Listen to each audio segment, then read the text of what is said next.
Assalamualaikum warahmatullahi wabarakatuh. Halo teman-teman, kembali lagi dengan saya Silvi Setianingrum dari Universitas Negeri Semarang dari jurusan Akuntansi dengan NIM 7211419025. Pada kesempatan kali ini saya akan menjelaskan tentang formulir pembelian buku web atau HTML. Membuat formulir field text di mana pengguna mengetikkan sebaris data, misalnya untuk field name.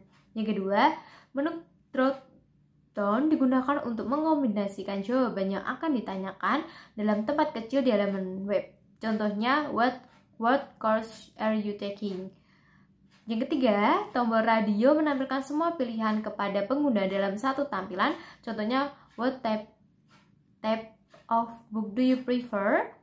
Yang keempat, text box serupa dengan tombol radio, tetapi pengguna dapat memilih satu pilihan atau lebih. What else would you like? Yang kelima, kotak teks digunakan untuk mengisi komentar. Di sini ada gambar contoh dari book purchase form, yaitu dari figur P5.1 merupakan contoh formulir pembelian buku web atau HTML yang telah selesai.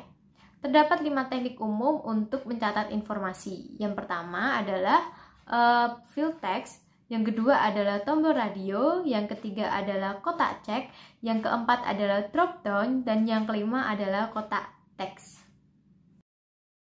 Dan gambar ini adalah kode HTML untuk contoh. Bagian-bagian formulir contoh. Baris ke-13 dan 17 adalah perintah-perintah yang menangkap input untuk nama dan alamat email pengguna. Dan baris 20 BR hanya memasukkan baris kosong ke dalam formulir. Baris ke-23 sampai 29 menunjukkan bagaimana pilihan-pilihan ditentukan siswa melihat judul-judul mata kuliah, misalnya Introduction to MIS, Introduction to Visual Basic, dan System Analysis and Design.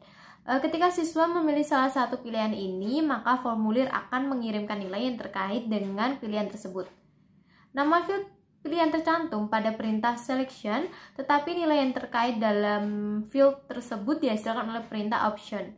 Bagian selanjutnya dari formulir menanyakan apakah siswa tersebut lebih menyukai buku bekas, used, atau baru, new. Perhatikan field value pada baris ke-33 ketika lingkaran sebelum kata use dipilih, formulir tersebut memberikan nilai U pada field prefer. Kata check it pada baris ke-33 menyebabkan halaman web untuk memilih pilihan use dari awal. Baris ke-39 dan ke-41 membuat kotak cek pada contoh untuk membeli catatan kuliah dan slide presentasi. Jika siswa ingin membeli catatan kuliah atau study notes, maka field notes akan memiliki nilai yes. Jika field ini tidak dipilih, maka komputer tidak akan memberikan nilai pada note. Baris ke-43 sampai 45 meminta komentar tambahan dari siswa. Perintah reset pada baris ke-47 menampilkan frase reset values dan submit. Perintah submit pada baris ke-49 menampilkan submit value to be processed.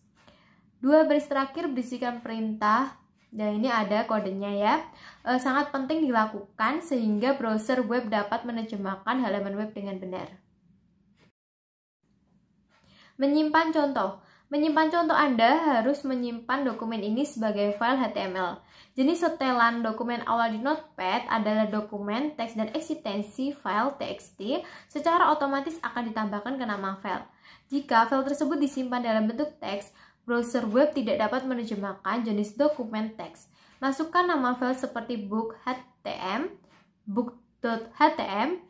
untuk proyek Anda tetapi tanpa tanda kutip.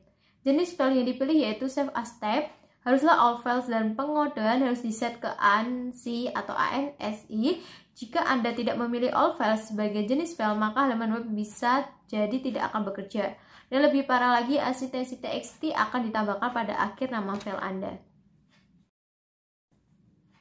Melihat halaman web. Setelah halaman web disimpan, Anda dapat memeriksanya apakah halaman tersebut bekerja dengan baik. Anda tidak harus menutup program Notepad. Program ini dapat terbuka ketika Anda melihat file Anda dengan browser web dan pilihlah perintah file diikuti subperintah open.